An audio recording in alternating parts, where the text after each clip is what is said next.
24x7 doctors club ವಿಶೇಷ video ಅಂಕಣಕ್ಕೆ ಸ್ವಾಗತ. ನಾನು ತೇಜಶ್ರೀ ಯೋಗೇಶ್. ಆರೋಗ್ಯವೇ ಭಾಗ್ಯ ಅಂತಾರೆ, ಆದರೆ ಬದಲಾದ ಜೀವನ ಶೈಲಿ, ಪೌಷ್ಟಿಕಾಂಶಯುಕ್ತ ಆಹಾರದ ಕೊರತೆ ಜೊತೆಗೆ ಅನುವಂಶೀಯ ಕಾಯಿಲೆಗಳು ನಮ್ಮನ್ನ ಕಾಡುತ್ತಲೇ ಇವೆ. ಈ ಎಲ್ಲಾ ಸಮಸ್ಯೆಗಳಿಗೆ ಸೂಕ್ತ ಪರಿಹಾರ ಒದಗಿಸುವುದೇ ನಮ್ಮ ಕಾರ್ಯಕ್ರಮದ ಉದ್ದೇಶ. ಇವತ್ತು ನಮ್ಮ ಜೊತೆ ಇದ್ದಾರೆ ಡಾಕ್ಟರ್ ಪ್ರಕೃತಿ ಮಂಚಾಲೆ, ಪ್ರಸ್ತುತ ಆಯುರ್ವೇದ ತಜ್ಞರು. ಡಾಕ್ಟರ್, ಕಾರ್ಯಕ್ರಮಕ್ಕೆ ಸ್ವಾಗತ. Thank you. ಸಾಮಾನ್ಯವಾಗಿ ಹದಿಹರೆಯದ ವಯಸ್ಸಿನ ಹೆಣ್ಣು ಮಕ್ಕಳಲ್ಲಿ ಹಲವಾರು ಆರೋಗ್ಯ ಸಮಸ್ಯೆಗಳು ಕಾಡ್ತಾನೆ ಇರುತ್ತೆ. ಅದರಲ್ಲಿ ಮುಟ್ಟಿನ ಸಮಸ್ಯೆ, ಮೆನ್ಸ್ಟ್ರೋಲ್ ಅಂತ ಏನು ಹೇಳ್ತೀವಿ, ಅದರ ಬಗ್ಗೆ ಇವತ್ತು ನಮಗೆ ಮಾಹಿತಿಯನ್ನು ಕೊಡ್ತಾರೆ ಡಾಕ್ಟ್ರೇ, ಮೊದಲನೇದಾಗಿ ಮುಟ್ಟು ಅಂದರೆ ಏನು, ಅದು ಯಾಕಾಗತ್ತೆ ಹೆಣ್ಣು ಮಕ್ಕಳಲ್ಲಿ? ಮೊದಲನೇದಾಗಿ ಮುಟ್ಟು ಅಂದರೆ ಏನು, ಇದಕ್ಕೆ ಸರಿಯಾಗಿ ಹೇಳಬೇಕು ಅಂತಂದರೆ, ಬಾಲ್ಯಾವಸ್ಥೆಯಿಂದ ಯವನಾವಸ್ಥೆಗೆ ಒಂದು ಮಗು ಹೋಗುವಂತಹ ಒಂದು ಕ್ರಿಯೆಯನ್ನು ನಾವು ಮುಟ್ಟಿನ ಕ್ರಿಯೆ, ಅಥವಾ ಒಂದು ಹೆಣ್ಣು ಮಗು ಹೋಗುವಂತಹ ಕ್ರಿಯೆಯನ್ನು ನಾವು ಮುಟ್ಟಿನ ಕ್ರಿಯೆ ಅಂತ ಕರಿಬೋದು. ಅಂದರೆ ಒಂದು ಮಗು ಹೆಣ್ಣಾಗಿ ಮಾರ್ಪಾಟಾಗುವಂತಹ ಪ್ರಕ್ರಿಯೆ ಏನಿದೆ ಅದನ್ನು ನಾವು ಋತುಚಕ್ರ ಅನ್ನೋದಾಗಿ ಕರಿತೀವಿ. ಅಂಡಾಶಯದಿಂದ ಅಂಡಾಣು ಉತ್ಪತ್ತಿಯಾಗಿ ಅದು ಸರಿಯಾಗಿ ಹೊರಗಡೆ ಬಂದು ಅದು ರೀಪ್ರೊಡಕ್ಷನ್ನಿಗೆ ಹೆಲ್ಪ್ ಮಾಡುವಂತಹ ಈ ಒಂದು ಸೈಕಲನ್ನು ಅಥವಾ ಚಕ್ರವನ್ನು ನಾವು ಋತುಚಕ್ರ ಅನ್ನೋದಾಗಿ ಕರಿಬಹುದು. ಡಾಕ್ಟ್ರೆ, ಹಾಗಾದ್ರೆ ಈ ಮುಟ್ಟಿನ ಅವಧಿ ಯಾವ ತರ ಇರುತ್ತೆ? ಮುಟ್ಟಿನ ಅವಧಿ ಅಂತ ಬಂದಾಗ, ಮುಟ್ಟಿನ ಅವಧಿಯಲ್ಲಿ ನಾವು ಎರಡು ಹಂತವನ್ನು ಕನ್ಸಿಡರ್ ಮಾಡಬೇಕಾಗುತ್ತೆ. ಮೊದಲನೇದೇನು ಅಂತ ಅಂದರೆ, ಮುಟ್ಟು ಎಷ್ಟು ದಿವಸಗಳಿಗೆ ಒಮ್ಮೆ ಆಗುತ್ತೆ ಅನ್ನುವಂತಹದ್ದು. ಎರಡನೇದು, ಮುಟ್ಟು ಎಷ್ಟು ದಿನಗಳ ಕಾಲ ಆಗುತ್ತೆ ಅಂತ ಅನ್ನುವಂತಹದ್ದು. ಈ ಎರಡು ಕೂಡ ಮುಟ್ಟಿನ ಅವಧಿ ಅಂತ ಬಂದಾಗ ಬಹಳ ಮುಖ್ಯ ಆಗುತ್ತೆ. ಮೊದಲನೇದಾಗಿ ಎಷ್ಟು ದಿನಗಳಿಗೆ ಒಮ್ಮೆ ಮುಟ್ಟಾಗುತ್ತೆ. ಈಗ ಸಾಕಷ್ಟು ಜನ ನಾವು ಹೇಳೋದು ಕೇಳಿರ್ತೀವಿ, ನನಗೆ ಬರೀ 28 ದಿವಸಕ್ಕೆ ಒಂದ್ಸತಿ ಆಗುತ್ತೆ, ನನಗೆ 30 ದಿವಸಕ್ಕೆ ಒಂದ್ಸತಿ ಆಗುತ್ತೆ, ನನಗೆ 25 ದಿವಸಕ್ಕೆ ಒಂದ್ಸತಿ ಆಗುತ್ತೆ. ಹಾಗಾದರೆ ಯಾವುದು ಸರಿಯಾದ ಪ್ರಕ್ರಿಯೆ, ಯಾವುದು ಸರಿಯಾದ ಪ್ರಕ್ರಿಯೆ ಅಲ್ಲ, ಈ ರೀತಿಯಾದಂತಹ ಹಲವಾರು ಗೊಂದಲಗಳಿರಬಹುದು. ಸೊ ಆ್ಯಕ್ಚುಲಿ ಹೇಳಬೇಕು ಅಂತಂದರೆ, ಎಲ್ಲರಿಗೂ ಗೊತ್ತಿರುತ್ತೆ 28 ದಿನಗಳಿಗೆ ಒಮ್ಮೆ ಆಗುವಂತಹದ್ದು ಈ ಋತುಚಕ್ರ ಅಂತ ಕರಿತೀವಿ. ಹಾಗೆಯೇ 21ರಿಂದ 35 ದಿವಸಗಳ ಒಳಗೆ ಎಷ್ಟು ಯಾವ ಹಂತದಲ್ಲಿ ಆದರೂ ಕೂಡ ಅದನ್ನು ನಾವು ಸಹಜ ಅಂತ ಕನ್ಸಿಡರ್ ಮಾಡಬಹುದು. ಒಂದೊಮ್ಮೆ 21 ದಿವಸಕ್ಕೂ ಮುಂಚೆ ಆಗ್ತಾ ಇದೆ ಅಥವಾ 35 ದಿವಸಕ್ಕೂ ನಂತರದಲ್ಲಿ ಆಗ್ತಿದೆ ಅಂತಂದರೆ ಆಗ ಅದನ್ನು ನಾವು ಅಸಹಜ ಅಂತ ಕನ್ಸಿಡರ್ ಮಾಡ್ಬೋದು. 28-30 ದಿವಸ ಆದರೂ ಕೂಡ 22ರಿಂದ 35 ದಿವಸಗಳನ್ನು ನಾವು ತೊಂದರೆ ಇಲ್ಲದೆ ಇರುವಂತಹ ಮುಟ್ಟಿನ ಅವಧಿ ಅಂತ ಕನ್ಸಿಡರ್ ಮಾಡ್ಬೋದು. ಇದರ ಜೊತೆಗೆ ಎಷ್ಟು ದಿವಸಗಳ ಕಾಲ ಆಗಬೇಕು, ಅದು ಕೂಡ ಸಾಕಷ್ಟು ಮಹಿಳೆಯರಲ್ಲಿ ಗೊಂದಲ ಇರುತ್ತೆ. ಈಗ ಕೆಲವೊಂದು ಸರಿ ಏನಾಗುತ್ತೆ, ಹಾಸ್ಟೆಲ್ಗಳಲ್ಲಿ ಹೆಣ್ಮಕ್ಳು ಒಟ್ಟಿಗೆ ಇರ್ತಾರೆ. ನನ್ನ ಕ್ಲಿನಿಕ್ಕಿಗೆ ಬಂದಾಗ ಹೇಗೆ ಹೇಳ್ತಿರ್ತಾರೆ ಅಂದರೆ, ನನಗೆ 2 ದಿವಸ ಪೀರಿಯಡ್ಸ್ ಆಗುತ್ತೆ, ಅಥವಾ ನನಗೆ 3 ದಿವಸ ಪೀರಿಯಡ್ಸ್ ಆಗುತ್ತೆ, ನನ್ನ ಫ್ರೆಂಡಿಗೆ 7 ದಿವಸ ಪೀರಿಯಡ್ಸ್ ಆಗುತ್ತೆ. ಹಾಗಾದರೆ ಯಾವುದು ನಾರ್ಮಲ್ಲು? 3 ದಿವಸ ಆಗ್ತಿದೆ ನನಗೆ ಅಂತಂದರೆ ಕೆಟ್ಟ ರಕ್ತ ನನ್ನ ದೇಹದಲ್ಲಿ ಹಾಗೆ ಉಳ್ಕೋತಾ ಇದೆಯಾ, ಅಥವಾ 7 ದಿವಸ ಆಗ್ತಾ ಇದೆ ಅಂತಂದರೆ ಅವಳಿಗೆ ಸಿಕ್ಕಾಪಟ್ಟೆ ರಕ್ತ ಹೋಗಿ ರಕ್ತಹೀನತೆ ಆಗ್ತಾ ಇದೆಯಾ? ಹೀಗೆ ಹಲವಾರು ಗೊಂದಲಗಳಿರುತ್ತೆ.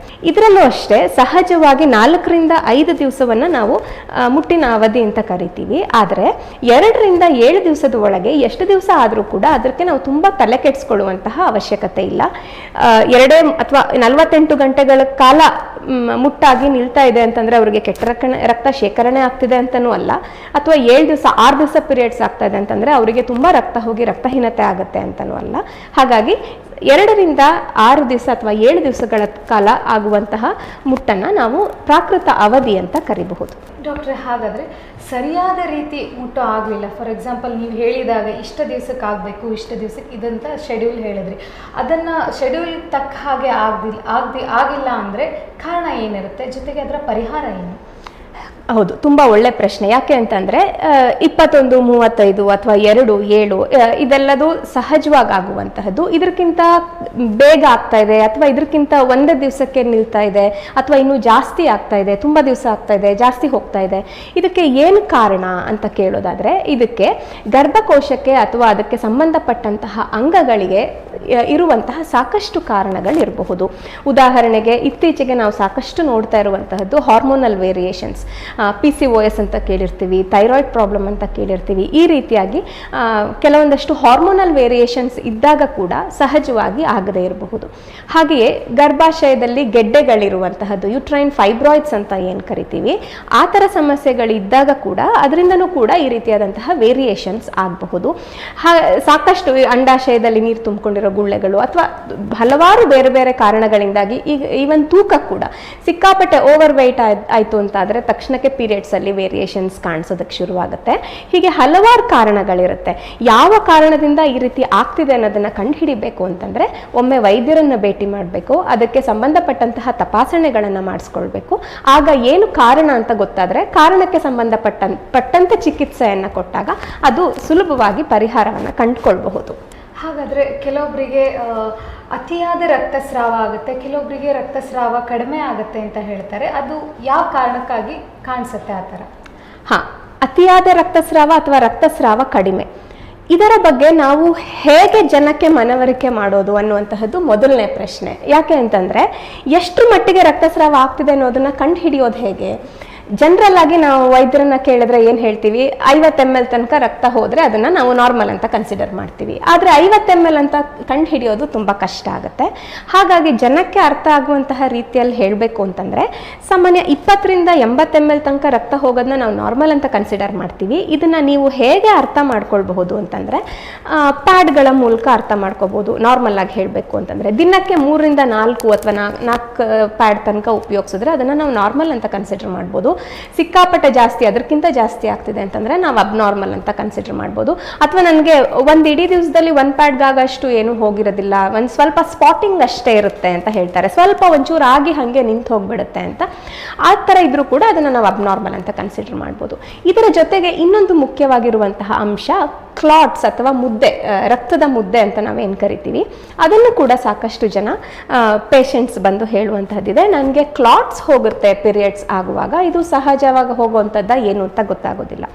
ಕ್ಲಾಟ್ಸಲ್ಲಿ ಕೂಡ 1.5 ಇಂಚು ಅಂತ ನಾವೇನು ಹೇಳ್ತೀವಿ, 1.5 ಇಂಚ್ಗಿಂತ ದೊಡ್ಡದಾದಂತಹ ಮಾಂಸದ ಮುದ್ದೆ ಹೋಗ್ತಾ ಇದೆ ಅಂತಂದರೆ ಅಥವಾ ರಕ್ತದ ಗಂಟುಗಳ ಥರ ಹೋಗ್ತಾ ಇದೆ ಅಂತಂದರೆ ಆಗ ಅದಕ್ಕೆ ಡೆಫಿನೆಟ್ ಆಗಿ ಪರಿಹಾರದ ಅವಶ್ಯಕತೆ ಇರುತ್ತೆ.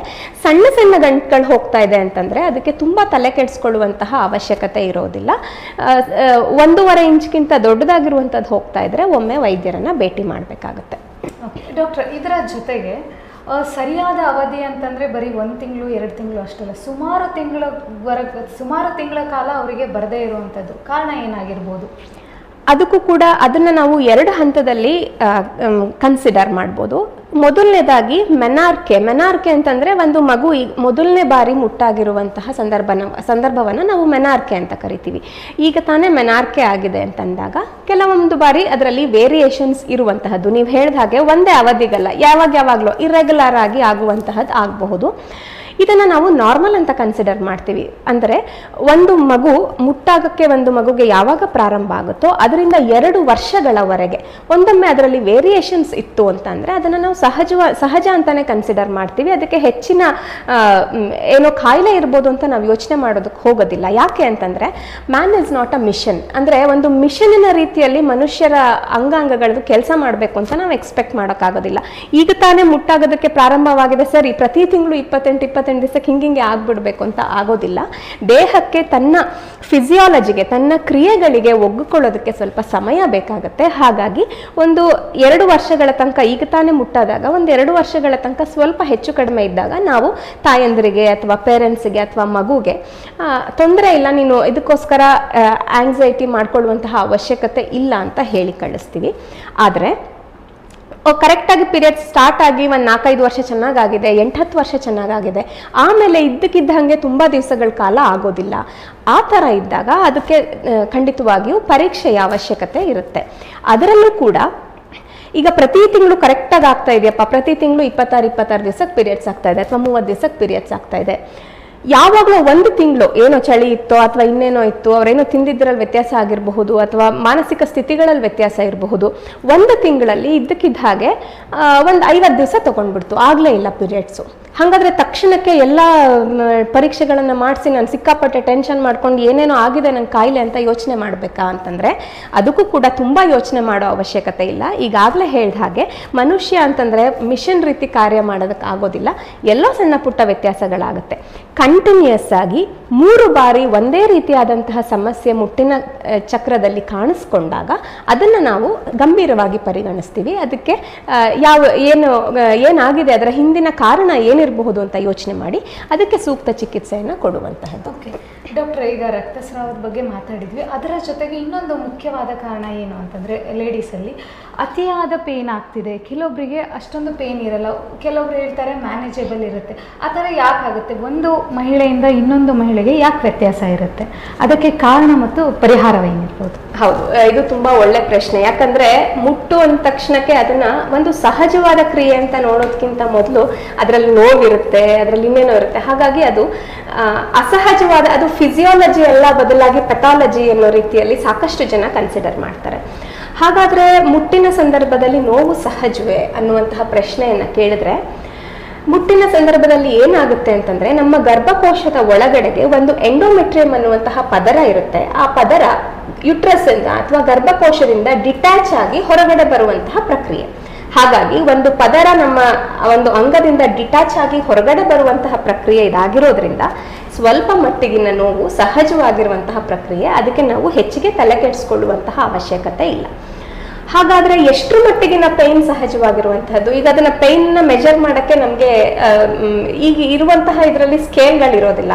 ಹಾಗಾದ್ರೆ ಎಷ್ಟರ ಮಟ್ಟಿಗಿನ ಪೈನ್ ಸಹಜವಾಗಿರುವಂತಹದ್ದು ಅಂತ ಕೇಳೋದಾದ್ರೆ, ನಾರ್ಮಲ್ ಆಗಿ ಹೇಳ್ಬೇಕು ಅಂತಂದ್ರೆ, ನಾನು ನನ್ನ ಎಲ್ಲ ಕೆಲಸಗಳನ್ನ ಮಾಡ್ಕೋತಾ ಇದ್ದೀನಿ, ದಿನನಿತ್ಯ ಮಾಡುವಂತಹ ಯಾವ ಕೆಲಸ ಮಾಡೋದಕ್ಕೂ ನನಗೆ ಸಮಸ್ಯೆ ಆಗೋದಿಲ್ಲ. ಆದ್ರೆ ಬ್ಯಾಕ್ ಗ್ರೌಂಡ್ ಅಲ್ಲಿ ಯಾವಾಗ್ಲೂ ನೋವಿರುತ್ತೆ, ಅಥವಾ ಯಾವಾಗ್ಲೂ ಸಣ್ಣ ಮಟ್ಟದ ನೋವು ಅಥವಾ ಒಂದು ಅನ್ಕಂಫರ್ಟಬಲ್ ಫೀಲಿಂಗ್ ಯಾವಾಗ್ಲೂ ಇರುತ್ತೆ. ಒಂದು ದಿವಸ 2 ದಿವಸ ಇರುತ್ತೆ. ಆದ್ರೆ ಅದ್ರ ಜೊತೆಗೆ ನನ್ನ ಪ್ರತಿನಿತ್ಯದ ಚಟುವಟಿಕೆಗಳನ್ನ ಮಾಡೋದಕ್ಕೆ ತುಂಬಾ ಸಮಸ್ಯೆ ಆಗುತ್ತೆ ಅನ್ನುವಷ್ಟು ನೋವಿಲ್ಲ. ಅನ್ನುವಂತಹ ನೋವು ಸಹಜವಾಗಿರುವಂತಹ ನೋವು. ನನಗೆ ನನ್ನ ದಿನನಿತ್ಯದ ಕಾರ್ಯಗಳನ್ನ ಮಾಡೋದಕ್ಕೆ ಆಗೋದಿಲ್ಲ. ಏನಾದ್ರು ಕೆಲಸವನ್ನ ಮಾಡ್ಬೇಕು ಅಂತ ನಾನು ಎದ್ದೆ ಅಂದ್ರೆ ಕುಸಿದು ಬೀಳ್ತೀನಿ, ಕಣ್ ಕತ್ಲೆ ಬಂದಂಗಾಗುತ್ತೆ, ವಾಮಿಟಿಂಗ್ ಆಗಿ ಅಲ್ಲೇ ಬಿದೋಗ್ಬಿಡ್ತೀನಿ. ಈ ತರ ನೋವುಗಳಿದೆ ಅಂತಂದ್ರೆ ಅದು ಸಹಜವಾಗಿರುವಂತಹ ನೋವಲ್ಲ. ಆಗ ಒಮ್ಮೆ ವೈದ್ಯರನ್ನ ಭೇಟಿ ಮಾಡಬೇಕಾಗತ್ತೆ. ಇದರ ಜೊತೆಗೆ ಪೀರಿಯಡ್ಸ್ ಶುರುವಾಗಿ ಎಷ್ಟು ದಿವಸ ನೋವಿರುತ್ತೆ? ಹಾಗಾದ್ರೆ ಮೊದಲು ಮತ್ತೆ 2ನೇ ದಿವಸದ ನೋವು ಸಹಜವಾಗಿರುವಂತಹದ್ದು. ಕೆಲವೊಂದು ಪೇಷಂಟ್ಸ್ ಹೇಳ್ತಾರೆ, ನಂಗೆ ಪೀರಿಯಡ್ಸ್ ಆಗೋದಕ್ಕೂ ಮುಂಚೆ 4-5 ದಿವಸ ಮುಂಚೆ ಸಿಕ್ಕಾಪಟ್ಟೆ ನೋವು ಶುರುವಾಗುತ್ತೆ, ಯಾವಾಗ ಪೀರಿಯಡ್ಸ್ ಆಗುತ್ತಪ್ಪ ಅಂತ ಕಾಯ್ತಾ ಇರ್ತೀನಿ, ಒಂದ್ಸತಿ ಪೀರಿಯಡ್ ಶುರು ಆದ್ರೆ ಆರಾಮಾದಂಗೆ ಆಗುತ್ತೆ. ಇಂತಹ ನೋವು ಸಹಜವಾಗಿರುವಂತಹ ನೋವಲ್ಲ. ಆಗ ಕೂಡ ಒಮ್ಮೆ ವೈದ್ಯರನ್ನ ಭೇಟಿ ಮಾಡಬೇಕಾಗತ್ತೆ. ನಾರ್ಮಲ್ ಆಕ್ಟಿವಿಟೀಸ್ನ ಮಾಡೋದಕ್ಕೆ ಸಮಸ್ಯೆ ಇಲ್ಲ ಅನ್ನುವಂತಹ ನೋವಿಗೆ ನನ್ನ ಸಲಹೆ ಏನು ಅಂತ ಅಂದ್ರೆ, ಆದಷ್ಟು ಸುಮ್ಮನೆ ಸಿಕ್ಕಿರುವಂತಹ ಪೈನ್ ಕಿಲ್ಲರ್ಸ್ನೆಲ್ಲ ತಗೊಳ್ತೀನಿ, ವೈದ್ಯರ ಹತ್ರ ಹೋಗೋದಿಲ್ಲ, ಮೆಡಿಕಲ್ ಶಾಪಿಗೆ ಹೋಗಿ ಒಂದು ಪೈನ್ ಕಿಲ್ಲರ್ನ ಏನಾಗುತ್ತೆ ಕೊಡು ಅಂತ ಕೇಳಿ ತಗೊಳ್ತೀನಿ, ಅಥವಾ ನನ್ನ ಫ್ರೆಂಡ್ ಏನೋ ತಗೋತಾ ಇದ್ದಾಳೆ ಅವಳಿಗೆ ಅನುಕೂಲ ಆಗಿದೆ ಅಂತ ನಾನು ತಗೋತೀನಿ. ಈ ಥರದನ್ನ ಮಾಡದೆ ಸಣ್ಣ ಸಣ್ಣ ಪುಟ್ಟ ನೋವಿದ್ದಾಗ ಅದು ಸಹಜವಾಗಿರುವಂತಹ ಪ್ರಕ್ರಿಯೆ ಅನ್ನೋದನ್ನ ಮಾನಸಿಕವಾಗಿ ಅರ್ಥೈಸ್ಕೊಂಡು ಅದ್ರ ಜೊತೆಗೆ ಪಾಸಿಟಿವ್ ಆಗಿ ಬದುಕುವಂತಹ ಒಂದು ವಿಧಾನವನ್ನ ನಾವು ಅಳವಡಿಸ್ಕೊಳ್ಳುವಂತಹದ್ದು ತುಂಬಾ ಮುಖ್ಯ. ಅಷ್ಟಕ್ಕೂ ಮೀರಿ ಇಲ್ಲ, ನನ್ಗಾಗ್ತಾ ಇಲ್ಲ ಅಂತಂದಾಗ ವೈದ್ಯರ ಸಲಹೆಯನ್ನ ತೆಗೆದುಕೊಂಡು ನಂತರದಲ್ಲಿ ಏನೇ ಮಾಡೋದಿದ್ರು ಮಾಡುವಂತಹದ್ದು ಸರಿಯಾದ ಕ್ರಮ. ಓಕೆ ಡಾಕ್ಟ್ರೆ, ಇನ್ನೊಂದು ಮುಖ್ಯವಾದ ವಿಷಯ, ಹದಿಹರೆಯದ ವಯಸ್ಸು ಅಂದ್ರೆ 16-17 ವಯಸ್ಸು ಆದ್ರೂ ಕೂಡ ಋತುಮತಿ ಆಗಿರೋದಿಲ್ಲ. ಅದರ ಜೊತೆಗೆ 8-9 ವಯಸ್ಕರಲ್ಲೂ ಕೂಡ ಋತುಮತಿ ಆಗ್ಬಿಟ್ಟಿರ್ತಾರೆ. ಅದಕ್ಕೆ ಮುಖ್ಯ ಕಾರಣ ಏನು ಡಾಕ್ಟ್ರೆ? ಈ ವಿಷಯದ ಬಗ್ಗೆ ಹೇಳೋದಾದ್ರೆ, ಮುಖ್ಯವಾಗಿ ನಾವು ಈಗಿನ ಜೀವನ ಶೈಲಿ ಮತ್ತೆ ಮಾನಸಿಕ ಸ್ಥಿತಿಯನ್ನ ನೋಡ್ಬೇಕಾಗುತ್ತೆ. ತುಂಬಾ ಒತ್ತಡದ ಜೀವನ ಶೈಲಿ, ಹಾಗೆ ಆಹಾರ ಕ್ರಮದಲ್ಲಿನ ವ್ಯತ್ಯಾಸಗಳು, ಹಾಗೆ ಮಾನಸಿಕ ಒತ್ತಡ, ಇವೆಲ್ಲದೂ ಸೇರಿ ಏನಾಗಿದೆ ಅಂತಂದ್ರೆ ದೇಹದಲ್ಲಿ ಹಾರ್ಮೋನ್ ಇಂಬ್ಯಾಲೆನ್ಸ್ ಆಗುವಂತಹದ್ದು ಜಾಸ್ತಿ ಆಗಿದೆ. ಒಂದು ಸಣ್ಣ ಉದಾಹರಣೆಯನ್ನು ಹೇಳಬೇಕು ಅಂತಂದ್ರೆ, ಈಗ ನಾನ್ ವೆಜಿಟೇರಿಯನ್ ಅಲ್ಲಿ ಮುಂಚೆ ಸಿಗ್ತಾ ಇರುವಂತಹ ಚಿಕನ್ಗೂ ಈಗ ಸಿಗ್ತಿರುವಂತಹ ಚಿಕನ್ಗೂ ಸಿಕ್ಕಾಪಟ್ಟೆ ವ್ಯತ್ಯಾಸ ಇದೆ. ಇದರಲ್ಲಿ ತುಂಬಾ ಹಾರ್ಮೋನ್ ಇಂಜೆಕ್ಟ್ ಮಾಡಿರ್ತಾರೆ. And we are what we eat, ನಾವೇನ್ ತಿಂದಿರ್ತೀವೋ ಅದರಿಂದನೇ ನಮ್ಮ ದೇಹ ನಿರ್ಮಾಣ ಆಗುತ್ತೆ ಅಂತಂದಾಗ ಅಷ್ಟು ಮಟ್ಟಿಗಿನ ಹೆಚ್ಚಿನ ಹಾರ್ಮೋನ್ಗಳನ್ನ ನಮ್ಮ ದೇಹಕ್ಕೆ ಆಹಾರದಲ್ಲೇ ತೆಗೆದುಕೊಂಡಾಗ ಏನಾಗುತ್ತೆ ಅಂತಂದ್ರೆ ಹಾರ್ಮೋನ್ನ ವ್ಯತ್ಯಾಸ ಆಗುವಂತಹದ್ದು ಸಹಜ. ಇದು ಒಂದು ಸಣ್ಣ ಉದಾಹರಣೆ ಅಷ್ಟೇ. ಇದೇ ರೀತಿ ಹಲವಾರು, ಕೇವಲ ಅದೊಂದು ಅಂತ ಅಲ್ಲ, ಆಹಾರ ಕ್ರಮ ಇರಬಹುದು, ಜೀವನ ಶೈಲಿ ಇರಬಹುದು, ಮಾನಸಿಕ ಒತ್ತಡ ಇರಬಹುದು, ಇದೆಲ್ಲದ್ರಿಂದ ಏನಾಗ್ತಾ ಇದೆ ಅಂತಂದ್ರೆ ಮನುಷ್ಯನ ದೇಹದಲ್ಲಿನ ಹಾರ್ಮೋನ್ನ ಲೆವೆಲ್ನಲ್ಲಿ ತುಂಬಾ ಏರುಪೇರು ಆಗ್ತಿರುವಂತಹದ್ದು ಕಾಣಿಸ್ತಾ ಇದೆ. ಹಾಗಾಗಿ ಜೊತೆಗೆ ಸೋಷಿಯಲ್ ಮೀಡಿಯಾಗಳು, ಕೆಲವೊಂದಷ್ಟು ಸೋಷಿಯಲ್ ಮೀಡಿಯಾಗಳಿರ್ಬೋದು, ಎಲ್ಲ ಬೇಡದೇ ಇರುವಂತಹ ಮಾಹಿತಿಗಳು ತುಂಬಾ ಸಣ್ಣ ವಯಸ್ಸಿನಲ್ಲೇ ಸಿಗ್ತಾ ಇರುವಂತಹದ್ದು, ಈ ತರದ್ದೆಲ್ಲದ್ರಿಂದ ಏನಾಗ್ತಾ ಇದೆ ಅಂತಂದ್ರೆ ಕೆಲವೊಮ್ಮೆ ಮಕ್ಕಳು ತುಂಬಾ ಸಣ್ಣ, ಇನ್ನು ಅವಕ್ಕೆ ಏನೂ ಗೊತ್ತಾಗ್ತಾ ಇರೋದಿಲ್ಲ, ಹೈಜೀನ್ ಬಗ್ಗೆ ಗೊತ್ತಿರೋದಿಲ್ಲ, ಆ ವಯಸ್ಸಿನಲ್ಲೇ ಮುಟ್ಟಾಗ್ತಾ ಇರೋದನ್ನ ಕೂಡ ನೋಡ್ತಾ ಇದ್ದೀವಿ. ಹಾಗೆ ಸಾಕಷ್ಟು ವರ್ಷ ಆದ್ರೂ ಕೂಡ ಮುಟ್ಟಾಗದೆ ಇರುವಂತಹದನ್ನ ನೋಡ್ತಾ ಇದ್ದೀವಿ. ತುಂಬ 16 ವರ್ಷ ಆದರೂ ಕೂಡ ಅವರಿಗೆ ಮುಟ್ಟಾಗಲಿಲ್ಲ ಅಂತಂದರೆ ಆಗ ಒಮ್ಮೆ ವೈದ್ಯರನ್ನ ಭೇಟಿ ಮಾಡಬೇಕಾಗುತ್ತೆ.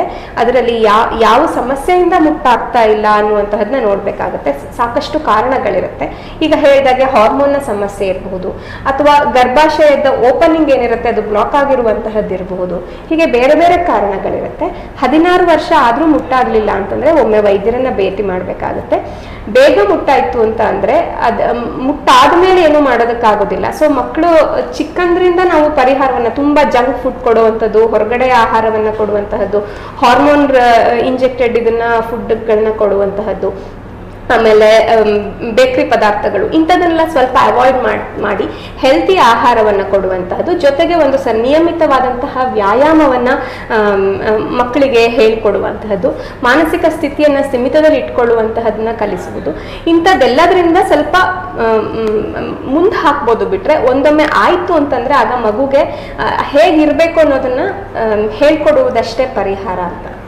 ಓಕೆ ಡಾಕ್ಟ್ರೆ, ಹಾಗಾದ್ರೆ ಕೆಲವೊಂದು ಮಹಿಳೆಯರಲ್ಲಿ ಮಗು ಆಗೋದಕ್ಕಿಂತ ಮುಂಚೆ ಪೇನ್ ಇರ್ತಿತ್ತು, ಮಗು ಆದ್ಮೇಲೆ ಪೇನ್ ಇಲ್ಲ ಅಂತ ಕೆಲವೊಬ್ರು ಹೇಳ್ತಾರೆ. ಕೆಲವೊಬ್ರು ಮುಂಚೆ ಪೇನ್ ಇರ್ಲಿಲ್ಲ, ಇವಾಗ ಪೇನ್ ಆಗ್ತಿದೆ ಅಂತ ಹೇಳ್ತಾರೆ. ಅದಕ್ಕೆ ಕಾರಣ ಮತ್ತು ಪರಿಹಾರ ಏನು ಡಾಕ್ಟ್ರೆ? ಇದನ್ನ ನೋಡ್ಬೇಕು ಅಂತಂದ್ರೆ ಮಗು ಆಗೋದಕ್ಕೆ ಮುಂಚೆ ಅಥವಾ ಮಗು ಆಗೋದ ನಂತರ ಯಾವ ರೀತಿಯಾದಂತಹ ವ್ಯತ್ಯಾಸ ಗರ್ಭಕೋಶದಲ್ಲಿ ಆಗುತ್ತೆ ಅನ್ನೋದನ್ನ ನಾವು ಮೊದಲು ತಿಳ್ಕೊಬೇಕಾಗುತ್ತೆ. ಗರ್ಭಕೋಶದಲ್ಲಿ ಸಣ್ಣದಾಗಿ ಕಾಂಟ್ರಾಕ್ಷನ್ಸ್ ಆಗ್ತಾ ಇರುತ್ತೆ. ಅಂದ್ರೆ ಗರ್ಭಕೋಶದಿಂದ ಋತುಸ್ರಾವ ಆಗಬೇಕು, ರಕ್ತಸ್ರಾವ ಆಗಬೇಕು ಅಥವಾ ರಕ್ತ ಹೊರಗೆ ಹೋಗ್ಬೇಕು ಅಂದ್ರೆ ಸಣ್ಣದಾಗಿ ಅದು ಗರ್ಭಕೋಶ ಕಾಂಟ್ರಾಕ್ಟ್ ಆಗ್ತಾ ಇರುತ್ತೆ. ಆಗಾಗ ಅದರಿಂದಾಗಿ ರಕ್ತಸ್ರಾವ ಆಗುವಂತಹದ್ದು. ಮಗು ಆಗುವಂತಹ ಸಂದರ್ಭದಲ್ಲಿ ಅದೇ ಕಾಂಟ್ರಾಕ್ಷನ್ಸ್ ತುಂಬಾ ಜಾಸ್ತಿ ತೀವ್ರತರವಾಗಿರುತ್ತೆ.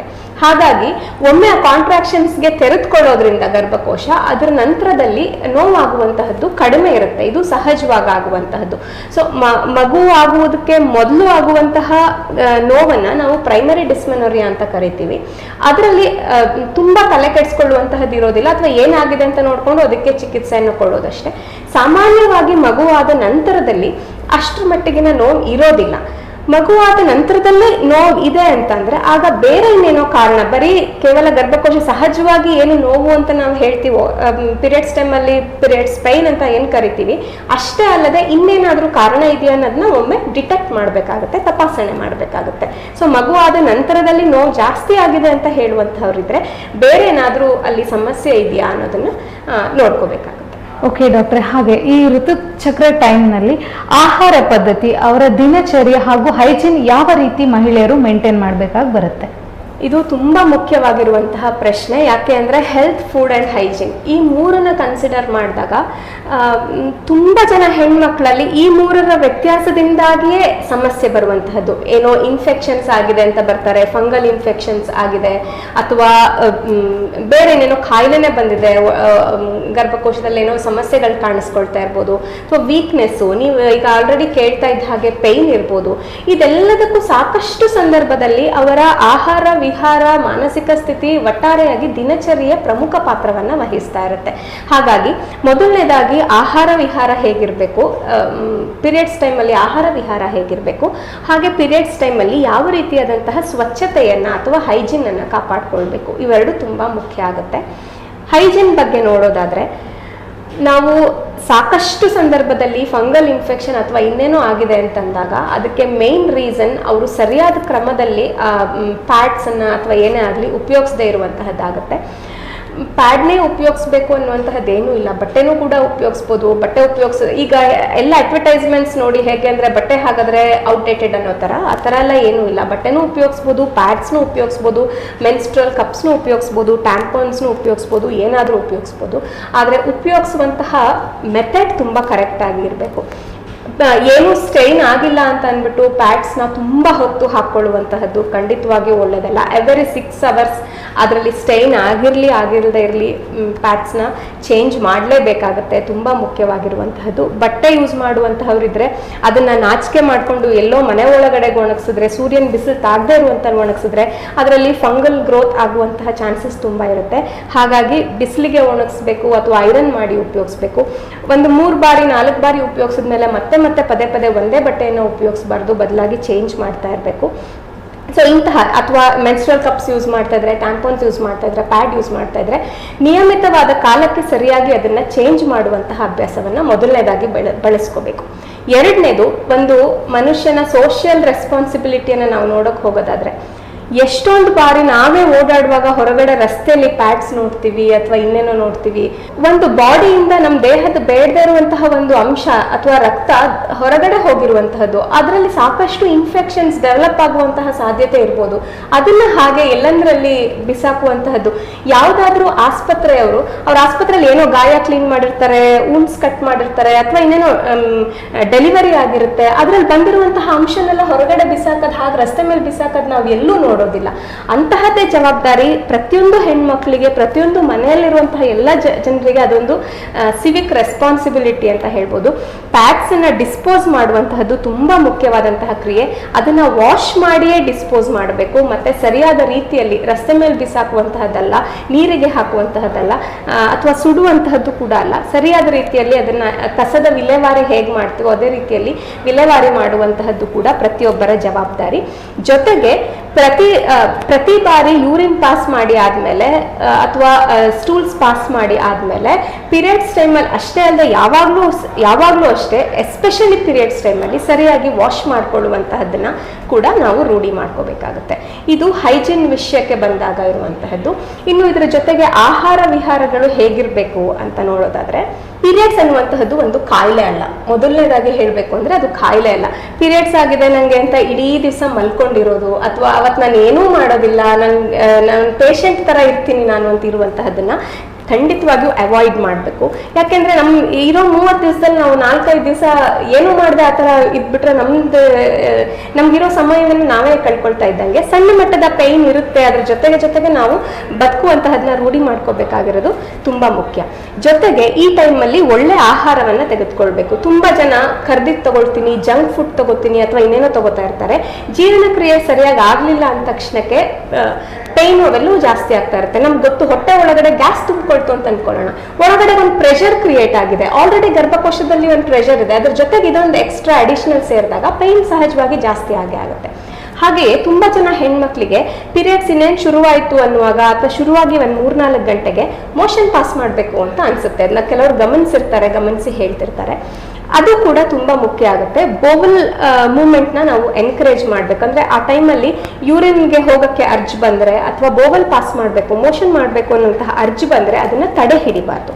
ಯಾಕೆ ಅಂತಂದ್ರೆ ಗರ್ಭಕೋಶ, ಯೂರಿನರಿ ಬ್ಲಾಡರ್ ಮತ್ತೆ ರಕ್ತ ಮೂರನ್ನು ಒಂದೇ ಲೈನಲ್ಲಿ ಇರೋದ್ರಿಂದ ಮಲ ಅಲ್ಲಿ ಒಳಗಡೆ ತುಂಬಿಕೊಂಡಿತ್ತು ಅಥವಾ ಮೂತ್ರ ತುಂಬಿಕೊಂಡಿತ್ತು, ಆ ಮೂತ್ರ ಚೀಲ ಹಿಗ್ಗಿತ್ತು ಅಂತಂದಾಗ ಗರ್ಭಕೋಶದ ಮೇಲೆ ಪ್ರೆಷರ್ ಬೀಳುತ್ತೆ, ತನ್ಮೂಲಕವಾಗಿ ನೋವು ಜಾಸ್ತಿ ಆಗುತ್ತೆ. ಹಾಗಾಗಿ ಮೂತ್ರ ಮತ್ತೆ ಮಲದ ವಿಸರ್ಜನೆ ಚೆನ್ನಾಗಿರ್ಬೇಕು. ಆಹಾರ, ಸಾತ್ವಿಕ ಆಹಾರವನ್ನ ತೆಗೆದುಕೊಳ್ಬೇಕು, ಚೆನ್ನಾಗಿ ನೀರಿನ ಅಂಶವನ್ನ ತೆಗೆದುಕೊಳ್ಬೇಕು. ತುಂಬಾ ಭಾರದ ಕೆಲಸ, ಆಯಾಸಕರ ಕೆಲಸವನ್ನ ಮಾಡೋದು ಬೇಡ, ಆದ್ರೆ ದಿನನಿತ್ಯದ ಕೆಲಸ ಕಾರ್ಯಗಳಿಗೆ ಪ್ರೋತ್ಸಾಹವನ್ನ ಕೊಡಬೇಕು. ಇಷ್ಟು ಮುಖ್ಯವಾದ ದಿನಚರಿ ಅಂತ ಹೇಳ್ಬೋದು. ಓಕೆ, ಥ್ಯಾಂಕ್ ಯು ಡಾಕ್ಟ್ರೆ. ನೋಡಿದ್ರಲ್ಲ ವೀಕ್ಷಕರೇ, ಈ ಋತುಸ್ರಾವ ಹೇಗಿರುತ್ತೆ, ಯಾಕಾಗುತ್ತೆ, ಅದರ ಕಾರಣಗಳೇನು, ಅದನ್ನ ಯಾವ ರೀತಿ ನಾವು ಮೇಂಟೈನ್ ಮಾಡಬೇಕು, ಅದರ ಆಗು ಹೋಗುಗಳನ್ನ ಡಾಕ್ಟರ್ ತಿಳಿಸ್ಕೊಟ್ಟಿದ್ದಾರೆ. ಡಾಕ್ಟ್ರೆ, ಕಾರ್ಯಕ್ರಮಕ್ಕೆ ಬಂದು ಋತುಸ್ರಾವದ ಬಗ್ಗೆ ಮಾಹಿತಿ ಕೊಟ್ಟಿದ್ದಕ್ಕಾಗಿ ಧನ್ಯವಾದಗಳು ಡಾಕ್ಟ್ರೆ. ವೀಕ್ಷಕರೇ, ಡಾಕ್ಟರ್ ಪ್ರಕೃತಿ ಮಂಚಾಲೆ ಅವರ ಬಗ್ಗೆ ಹೆಚ್ಚಿನ ಮಾಹಿತಿ ಬೇಕಾದಲ್ಲಿ ಟಿವಿ ಸ್ಕ್ರೀನ್ ಮೇಲೆ ಬರ್ತಾ ಇದೆ, ಅದನ್ನ ನೀವು ಕಾಂಟ್ಯಾಕ್ಟ್ ಮಾಡಬಹುದು. ಮತ್ತೊಂದು ವಿಶೇಷ ಸಂಚಿಕೆಯೊಂದಿಗೆ ನಾನು ನಿಮ್ಮ ಮುಂದೆ ಬರ್ತೀನಿ. ನೋಡ್ತಾ ಇರಿ ಕನ್ನಡ ಮೀಡಿಯಂ 24x7, ಸಂಭವಿಸು ಸಮಸ್ತರ ನಡುವೆ.